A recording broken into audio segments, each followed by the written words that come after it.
Hello, welcome back to the reading of the poem of the Man God written by Maria Valtorta, Volume 1, Chapter 54. Jesus meets Judas Iscariot and Thomas and cures Simon the Zealot. 26th October 1944. Jesus is together with his 6 disciples. Neither the other day nor today have I seen Judas Thaddeus, who said he wanted to come to Jerusalem with Jesus. It must still be Passover time because there is always a lot of people in town. It is evening, and many people are hurrying home. Jesus also goes towards the house where he is a guest. It is not the house of the Last Supper, which is in town, although not far from its walls. This house, instead, is a real country house, amongst thick olive trees. From the rustic open space in front of the house, one can see the olive trees down the terraces of the hill, right down to a little torrent with very little water, which flows away along the valley formed by 2 hills. On the top of one, there is the temple. On the other hill, there are only olive trees. Jesus is at the first slopes of the latter hill, which rises smoothly, completely covered with peaceful trees. John, there are 2 men awaiting your friend, says an elderly man, who must be the farmer or the owner of the olive grove. I would say that John knows him. Where are they? Who are they? I don't know. One is certainly a Judean. The other, I don't know. I didn't ask him. Where are they? In the kitchen, waiting, and yes, there is another man who is all covered with sores. I made him stay over there because I am afraid he may be a leper. He says he wants to see the prophet who spoke in the temple. Jesus, who up to this moment has been silent, says, "Let us go to him first. Tell the others to come if they so wish. I will speak to them there in the olive grove." And he makes for the place indicated by the man. "And what about us? What shall we do?" asks Peter. "Come if you want." A man muffled up is leaning against the rustic wall supporting a terrace, the nearest to the boundary of the property. He must have climbed up there along a path coasting the torrent. When he sees Jesus approaching him, he shouts, "Go back, back, have mercy on me," and he uncovers his trunk, dropping his tunic to the ground. If his face is covered with scabs, his trunk is one big sore. Some of the sores have already become deep wounds. Some are like burns. Some are whitish and glossy, as if there was a thin white plane of glass on them. "Are you a leper? What do you want of me? Don't curse me. Don't stone me. I have been told that the other evening you revealed yourself as the voice of God and the bearer of grace. I was also told that you gave assurance that by raising your sign, you will cure all diseases. Please raise it on me. I have come from the sepulchres over there. I crept like a snake amongst the bushes near the torrent to arrive here without being seen. I waited until evening before leaving because at dusk it is more difficult to see who I am. I dared. I found this man, the man of the house. He is good. He did not kill me. He only said, 'Wait over there near the little wall. Have mercy on me.' And as Jesus is going near him all by himself, because the 6 disciples and the landlord, as well as the 2 strangers, are far away and are evidently disgusted, he adds, 'Don't come nearer, don't, I am infected.' But Jesus proceeds.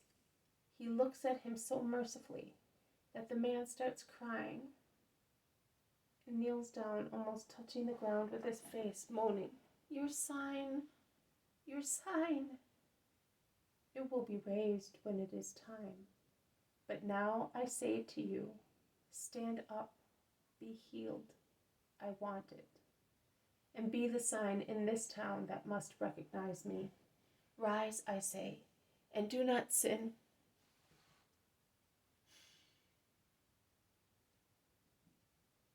Out of gratitude to God. The man rises slowly.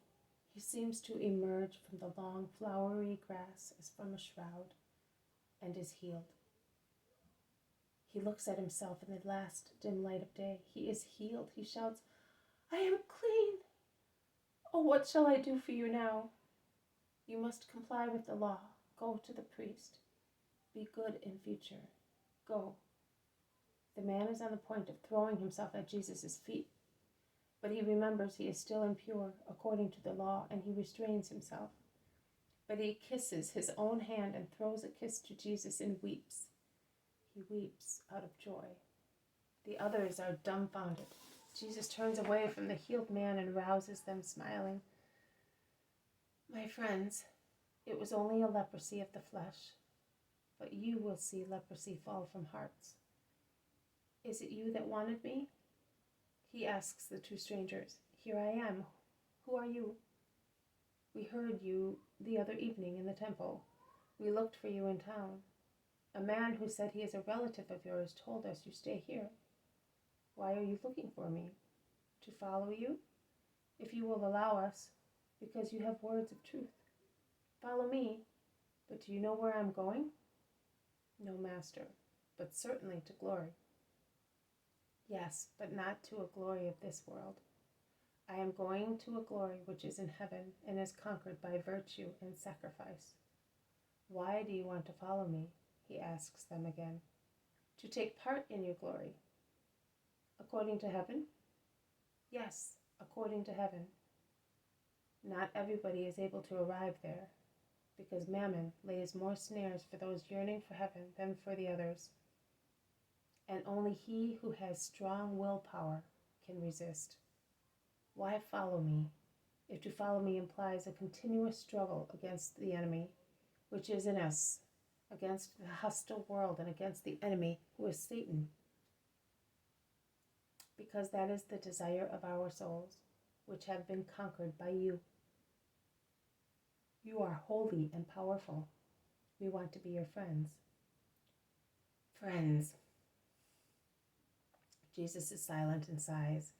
Then he stares at the one who has spoken all the time, and who has now removed the mantle hood from his head and is bareheaded. He is Judas of Iscariot. "Who are you? You speak better than a man of the people." "I am Judas, the son of Simon. I come from Iscariot. But I am of the temple. I am waiting for and dreaming of the King of the Jews. I heard you speak like a king. I saw your kingly gestures. Take me with you." "Take you? Now? At once?" "No."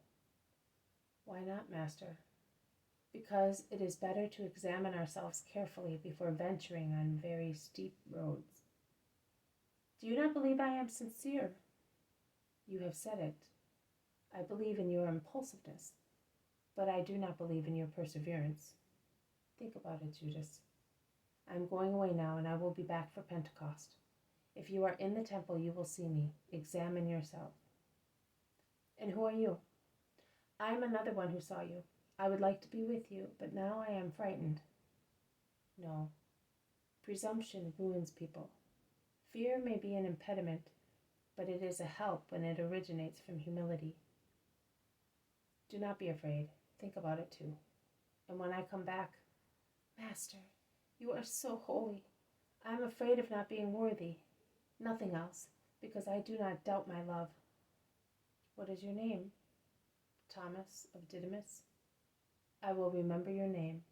Go in peace." Jesus dismisses them, and he goes into the hospitable house for the supper. The 6 disciples who are with him want to know many things. "Why, Master? Why did you treat them differently?" "Because there was a difference. Both of them had the same impulsiveness," asks John.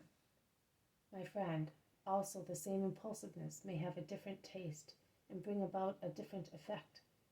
They both certainly had the same impulsiveness, but they were not the same in their purposes. And the one who appears less perfect is, in fact, more perfect, because he has no incentive to human glory. He loves me because he loves me. And so do I, and I too, and I, and I, and I, and I. I know. I know you for what you are. Are we therefore perfect? Oh no. But like Thomas, you will become perfect if you persevere in your desire to love. Perfect? Oh, my dear friends. And who is perfect but God. You are. I solemnly tell you that I am not perfect by myself. If you think I am prophet, no man is perfect. But I am perfect because he who is speaking to you is the word of the Father, part of God, his thought that becomes word. I have perfection in myself, and you must believe me to be such if you believe that I am the word of the Father. And yet, see, my friends, I want to be called the Son of Man because I lower myself, taking upon myself all the miseries of man to bear them as my first scaffold, and cancel them after bearing them, without suffering from them myself. What a burden, my friends, but I bear it with joy. It is a joy for me to bear it because since I am the Son of mankind, I will make mankind once again the child of God, as it was on the first day. Jesus is speaking very gently, sitting at the poor table, gesticulating calmly with his hands on the table, his head slightly inclined to one side, his face lit up from below by a small oil lamp on the table. He smiles gently. He who formerly was so majestic, a master in his bearing, is now so friendly in his gestures. His disciples are listening to him carefully. Master, why did your cousin not come, although he knows where you live? My Peter, you will be one of my stones, the first one. But not all the stones can be easily used. Have you seen the marble blocks in the Praetorium building? With hard labor, they have been torn away from the bosom of the mountainside, and are now part of the Praetorium. Look instead at those stones down there shining in the moonlight, in the water of the Kidron. They arrived in the riverbed by themselves, and if anyone wants to take them, they do not put up any resistance. My cousin is like the first stones I am speaking of, the bosom of the mountainside, his family. They contend for him with me. But I want to be exactly like the stones in the torrent. I am quite prepared to leave everything for you, home, wife, fishing, brothers, everything, Rabboni, for you. I know, Peter. That is why I love you. Also, Judas will come. Who? Judas of Iscariot? I don't care for him. He is a dandy young man, but I prefer myself. They all laugh at Peter's witty remark. There is nothing to laugh at. I mean that I prefer a sincere Galilean, a rough fisherman, but without any fraud to townsfolk who I don't know here. The master knows what I mean. Yes, I know, but do not judge. We need one another in this world. The good are mixed with the wicked, just like flowers in a field. Hemlock grows beside the salutary mallow. I would like to ask one thing. What, Andrew? John told me about the miracle you worked at Cana. We were hoping so much that you would work one at Capernaum, and you said that you would not work any miracles before fulfilling the law. Why Cana then? And why here and not in your own fatherland? To obey the law is to be united to God, and that increases our capabilities. A miracle is the proof of the union with God, as well as of God's benevolent and assenting presence. That is why I wanted to perform my duty as an Israelite before starting the series of miracles. But you were not bound to fulfill the law. Why? As the Son of God I was not, but as son of the law, yes, I was. For the time being, Israel knows me only as such, and even later, almost everyone in Israel will know me as such, nay, even less.